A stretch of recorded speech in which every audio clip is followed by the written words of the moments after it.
Good evening students प्रत्येके welcome to WB exam guide. आज के আমরা বাংলার কিছু এমসিকিউ নিয়ে আলোচনা করব, বাংলার পেডাগজিক্যাল কোশ্চেন। তো তোমরা প্রত্যেকে আমার সঙ্গে সঙ্গে মক টেস্টটা দাও এবং তোমাদের স্কোর কত হচ্ছে তোমরা অবশ্যই কমেন্ট সেকশন জানিয়ে দাও। ওকে, তো মক টেস্টটা শুরু করার আগে তোমাদেরকে কালকে আমি একটা ছোট্ট একটা জিনিস নিয়ে ক্লাস করিয়েছিলাম, মানে অঙ্কের ক্লাস। তো সেখানে অনেকের কিন্তু অনেক রকম কনফিউশন ছিল, সেই কনফিউশনটা আজকে দূর করার একটু চেষ্টা করব। তো একটু দেখো, আমি তোমাদেরকে জিনিসটা নিয়ে আলোচনা করি, তাহলে কিন্তু জিনিসটা ক্লিয়ার হয়ে যাবে। ওকে, দেখো কালকে আমি তোমাদেরকে পড়িয়েছিলাম মৌলিক সংখ্যা এবং যৌগিক সংখ্যা নিয়ে, তাই তো? তো সেটা নিয়ে আমি বলি। দেখো একটা শব্দ আমরা কালকে জেনেছিলাম, পরস্পর মৌলিক সংখ্যা, তাই না? পরস্পর মৌলিক সংখ্যা। ওকে, দেখো ভালো করে জিনিসটা বোঝো। ধরো আমি 2, 3, এটা কি? এটা একটা পরস্পর মৌলিক সংখ্যা। কারণটা কি? 2 ও 3-এর গসাগু কত? 2 ও 3-এর গসাগু হচ্ছে 1, তোমরা প্রত্যেকে জানো। এবার বলো 5 এবং 6 কি পরস্পর মৌলিক সংখ্যা? অবশ্যই পরস্পর মৌলিক সংখ্যা। 6 তো মৌলিক সংখ্যা না। 6 কি মৌলিক সংখ্যা? না, 6 মৌলিক সংখ্যা না, তবুও এটা কিন্তু পরস্পর মৌলিক সংখ্যা, কারণ এর মধ্যে গসাগু কত? 1। বোঝা গেছে কিছু? আবার একটা দেখো, 2, 3, 7, এরা কি পরস্পর মৌলিক সংখ্যা? অবশ্যই এরা পরস্পর মৌলিক সংখ্যা, কারণ এর মধ্যে গসাগু কত? এর মধ্যে গসাগু হচ্ছে 1। জিনিসটা বুঝতে পেরেছ? আমি আবার একটা উদাহরণ দিই। ধরো আমি একটা উদাহরণ দিলাম, ধরো যে 4, ঠিক আছে, 7 আর 11, এরা কি পরস্পর মৌলিক সংখ্যা? অবশ্যই এরাও কিন্তু পরস্পর মৌলিক সংখ্যা, কারণ দেখো এদের গসাগু কত? 1। গসাগু 1 হলেই পরস্পর মৌলিক সংখ্যা। আমি আর একটা দিচ্ছি, দেখো ধরো আমি লিখলাম কত? 4, 6 আর 13, এরা কি পরস্পর মৌলিক সংখ্যা? অবশ্যই এরাও কিন্তু পরস্পর মৌলিক সংখ্যা, কারণ এদের গসাগু 1। জিনিসটা বুঝতে পেরেছো? কিন্তু 4 আর 6 কি পরস্পর মৌলিক সংখ্যা? না, 4 আর 6 পরস্পর মৌলিক নয়, কারণ এর গসাগু কত? 2। এবার জিনিসটা বুঝতে পেরেছো? তাহলে পরস্পর মৌলিক সংখ্যা কীরকম হতে পারে? দুটি মৌলিক সংখ্যা নিয়ে পরস্পর মৌলিক সংখ্যা হতে পারে, আবার একটি মৌলিক সংখ্যা একটি যৌগিক সংখ্যা, এটা নিয়েও কিন্তু পরস্পর মৌলিক সংখ্যা হতে পারে।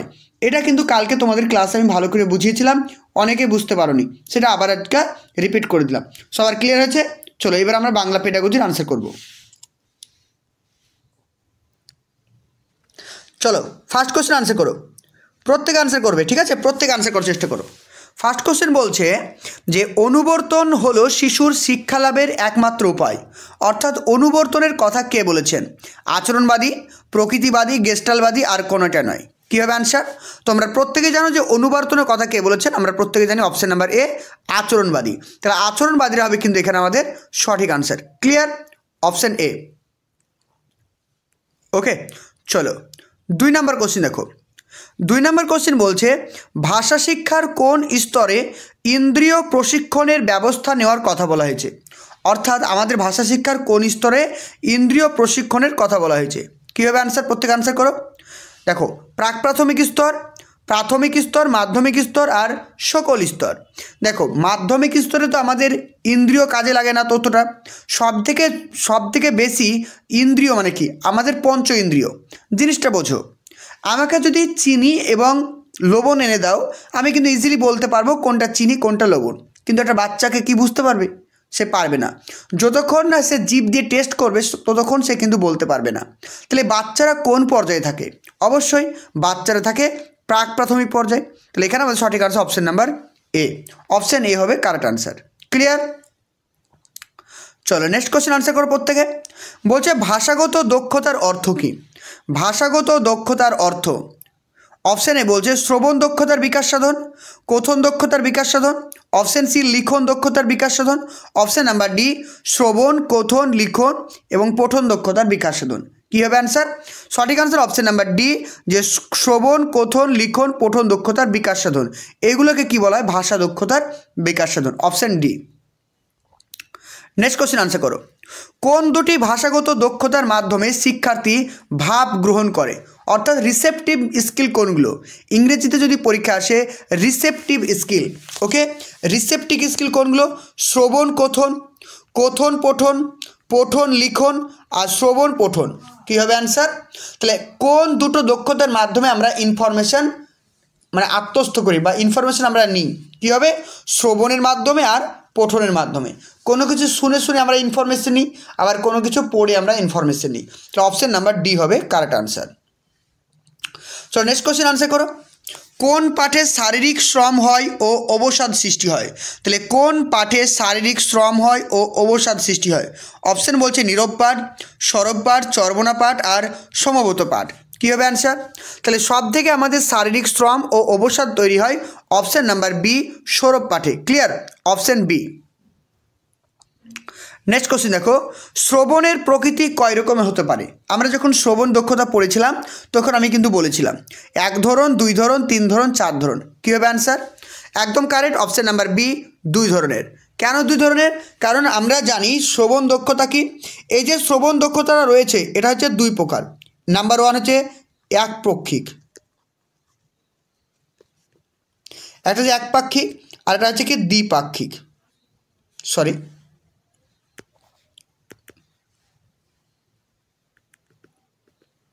ওকে। তাহলে এখানে আমরা কি জানলাম যে শ্রবণের যে দক্ষতা ছিল সেটা কিন্তু কয় প্রকার? 2 প্রকার। একটা হচ্ছে কি একপাক্ষিক আর একটা হচ্ছে দ্বিপাক্ষিক। তাহলে এখানে আমাদের সঠিক আনসার কি? Option number B. Clear? Option B হচ্ছে 2 ধরনের। চলো নেক্সট কোশ্চেন দেখো।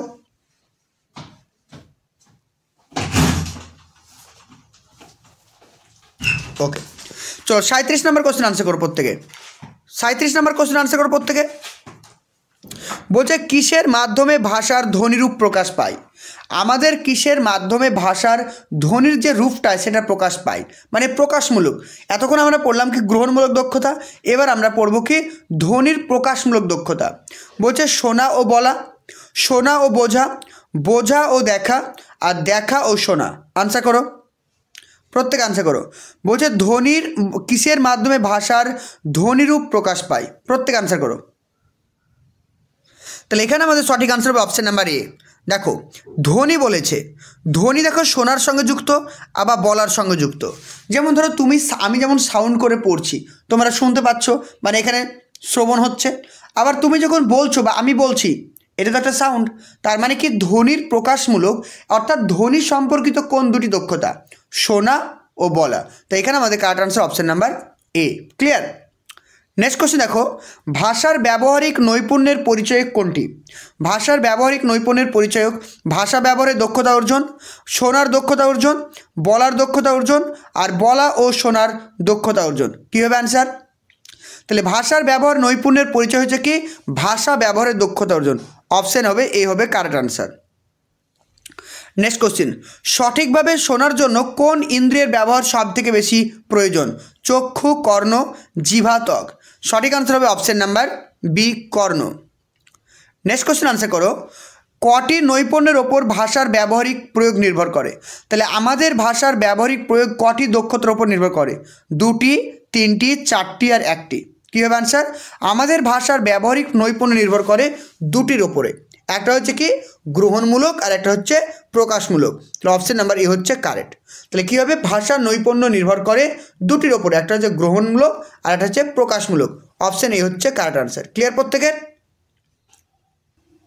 চলো নেক্সট কোশ্চেন আনসার করো। নেক্সট কোশ্চেন কী বলছে দেখো, যে উপযুক্ত শ্রোতার বৈশিষ্ট্য কী? তাহলে একজন উপযুক্ত শ্রোতার বৈশিষ্ট্য কী হবে? যে শুধু শোনে, যে শুধু শোনে কিন্তু কোনো প্রতিক্রিয়া করে না, যে শোনে ও সঠিক প্রতিক্রিয়া প্রকাশ করে। অপশান নাম্বার ডি, যে শোনে ও যথাযথভাবে বক্তার বক্তব্যে বিষয় উপলব্ধি করতে পারে। তাহলে এখানে আমাদের সঠিক আনসার কী হবে? Option number D. Option number D হচ্ছে কারেক্ট আনসার। ভালো করে জিনিসটা বোঝো। বলছে উপযুক্ত শ্রোতাকে যে ভালো করে শুনবে এবং যথার্থভাবে বক্তার বিষয়টি ভালো করে উপলব্ধি করবে। আমি শুধু শুনলাম সেটাই নয়, আমি ভালো করে শুনবো এবং শোনার পরে আমি যেটা শুনলাম সেটা যাতে আমি উপলব্ধি করতে পারি। এটা হচ্ছে correct answer. Clear? Option number D হচ্ছে কারেক্ট। নেক্সট কোশ্চেন দেখো, শিক্ষার্থী সঠিকভাবে উচ্চারণ করছে কিনা কোন পাঠের দ্বারা জানা যায়? নীরব পাঠ, সৌরভ পাঠ, সমবেত পাঠ আর ধারণা পাঠ। তাহলে সঠিক আনসার কী হবে? এখানে সঠিক আনসার অপশন নাম্বার বি, সৌরভ পাঠ। নেক্সট কোশ্চেন দেখো, কোন দুটি ভাষাগত দক্ষতার মাধ্যমে শিক্ষার্থী ভাব প্রকাশ করতে পারে? তাহলে প্রকাশমূলক দক্ষতা কোনগুলো? শ্রবণ ও পঠন, এগুলো জানি আমরা। গ্রহণমূলক দক্ষতা অপশন বি, কথন ও লিখন। অপশন নাম্বার বি, লিখন পঠন আর পঠন লিখন। তাহলে এখানে আমাদের সঠিক আনসার কী হবে? প্রকাশমূলক মানে কি? কথন ও লিখন, অপশন বি।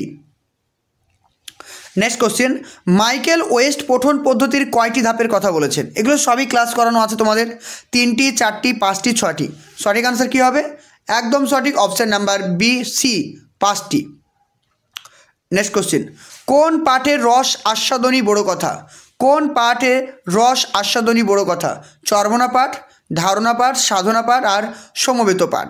তাহলে সঠিক আনসার কী হবে? অপশন নাম্বার সি, সাধনা পাঠ। তাহলে সাধনা পাঠে কিন্তু রস আস্বাদন করাই হচ্ছে সবথেকে বড় পাঠ। সাধনা পাঠটা কবিতা পাঠের সঙ্গে যুক্ত। চলো নেক্সট কোশ্চেন আনসার করো, ব্যবহারিক প্রয়োজনে মানুষকে প্রায় কত পরিমাণ শব্দ শিখতে হয়? প্রায় 1000 থেকে 2000, 2000 থেকে 2500, 1500 থেকে 2000 আর 2500 থেকে 3000। তাহলে সঠিক আনসার কী হবে? অপশন নাম্বার ডি, 2500 থেকে 3000, অপশন ডি। চলো নেক্সট কোশ্চেন দেখো, সৌরভ পাঠের অসুবিধা। সৌরভ পাঠের অসুবিধা কি? উচ্চারণের দোষ ত্রুটি নির্বারিত হয়, মানে উচ্চারণের দোষ ত্রুটি ঠিক হয়, এটা তো একদম সুবিধা। অপশান নাম্বার বি, অতিরিক্ত পরিশ্রম হয় না। অপশান সি, বেশি সময়ের প্রয়োজন। অপশান নাম্বার ডি, উচ্চারণের আঞ্চলিকতা দোষ দূর করতে সাহায্য করে। সঠিক আনসার কী হবে? সঠিক আনসার হবে আমাদের এখানে অপশান নাম্বার সি, বেশি সময়ের প্রয়োজন। তাহলে সৌরভ পাঠে কিন্তু সবথেকে বেশি সময়ের প্রয়োজন। নেক্সট কোশ্চেন, কোন পাঠে শিশু কিশোর বা নামতা মুখস্থ করে? অর্থাৎ কোন পাঠের শিক্ষার্থীরা নামতা মুখস্থ করে? দেখো, সাধনা পাঠ, ধারণা পাঠ, চর্বণা পাঠ আর সমবেত পাঠ। তাহলে সঠিক আনসার কী হবে? এখানে আমাদের সঠিক আনসার অপশন নাম্বার ডি, সমবেত পাঠ। ক্লিয়ার? Option D. মাইকেল ওয়েস্টের মতে রিডিং কি? মাইকেল ওয়েস্টের মতে রিডিং হলো process of sight sound sense. Option number B, process of sight loud sense. Option number C, process of sight sound sense light sense. Option number D, process of sound oral sense. তাহলে এখানে আমাদের সঠিক answer কী হবে? Option number A, process of sight sound sense, option number A. Next question, extensive reading concentrate upon, মানে extensive reading কিসের ওপরে গুরুত্ব আরোপ করে? Option A, subjective matter. Option number B, language. Option number C, vocabulary. Option number D, sound. তাহলে extensive reading কিসের ওপরে গুরুত্ব দেয়? সেটা হচ্ছে ল্যাঙ্গুয়েজ, ভাষার ওপরে। তাহলে এক্সটেন্সিভ রিডিং কিন্তু ভাষার ওপরে গুরুত্ব আরোপ করে। অপশন নাম্বার বি হচ্ছে কারেক্ট। চলো নেক্সট কোশ্চেন আনসার করো। নেক্সট কোশ্চেন বলছে ইন্টেন্সিভ রিডিং কনসেন্ট্রেট আপন, ইন্টেন্সিভ রিডিং কিসের ওপরে গুরুত্ব দেয়? Subjective matter, language, vocabulary, sound.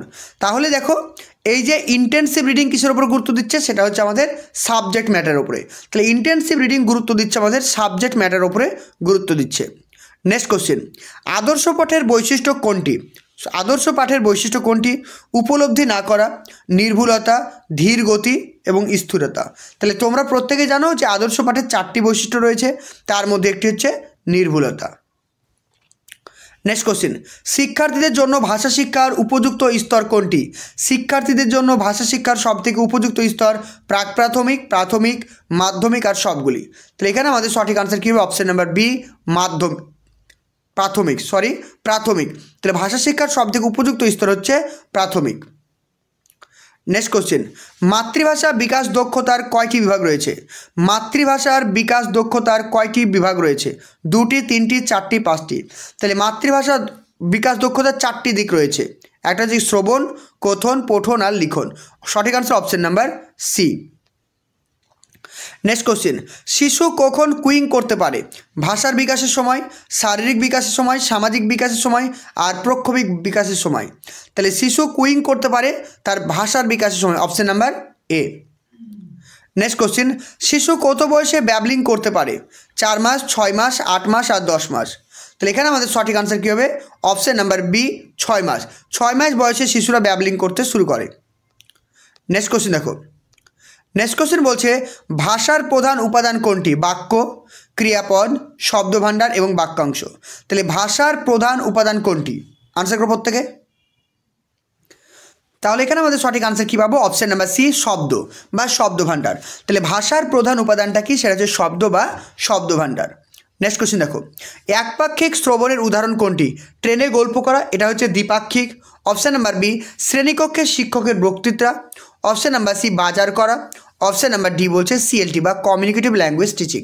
তাহলে এখানে আমাদের সঠিক আনসার অপশান নাম্বার বি, শ্রেণীকক্ষে শিক্ষকের বক্তব্য বা লেকচার মেথড হচ্ছে একপাক্ষিক শ্রবণের উদাহরণ। নেক্সট কোশ্চেন বলা হয়েছে reading makes a full man, কথাটি কে বলেছেন? Lord Bacon, Michael West, Jean Piaget আর নম চমস্কি। আনসার করো প্রত্যেকে অনুসারেরটা। ওকে, তাহলে এখানে আমাদের সঠিক আনসার কী হবে? Option number A, Lord Bacon. তাহলে reading makes a full man কথাটি বলেছেন কে? Lord Bacon. নেক্সট কোশ্চেন দেখো, প্রকল্প পদ্ধতির প্রবক্তা কে? তাহলে প্রকল্প পদ্ধতির প্রবক্তা কে হবে? John Herbart, doctor Kilpatrick, John Dewey এবং নম চমস্কি।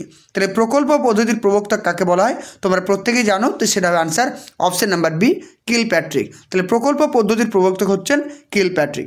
তাহলে টোটাল 30টা প্রশ্ন আলোচনা করলাম পার্ট 1-এ। তো এই পর্যন্ত, আবার দেখা হবে নেক্সট ক্লাসে। ওকে, ভালো করে সবাই পরীক্ষা দাও, মন দিয়ে পড়াশোনা করো। আর যেটা তোমাদেরকে আমি বলি, এখন কোনো মক টেস্ট দেওয়ার প্রয়োজন নেই। যেগুলো পড়েছো সেগুলোকে রিভিশন করো। থিওরিগুলো বারবার করে বলছি রিভিশন করো, থিওরিগুলো বারবার রিভিশন করো। আর যে এমসিকিউগুলো প্র্যাকটিস করেছো, যেগুলো পারোনি সেগুলো রিভিশন করো। নতুন করে কোনো কিছু প্র্যাকটিস করার প্রয়োজন নেই। সিটেটের কোশ্চেনগুলো ভালো করে দেখে যাও, রিভিশন করো। বাস এটুকু করলেই আশা করছি তোমাদের প্রত্যেকের পরীক্ষা ভালো হবে। ওকে, ভালো থেকো, ভালো করে মন দিয়ে প্রিপারেশন করো। Thank you.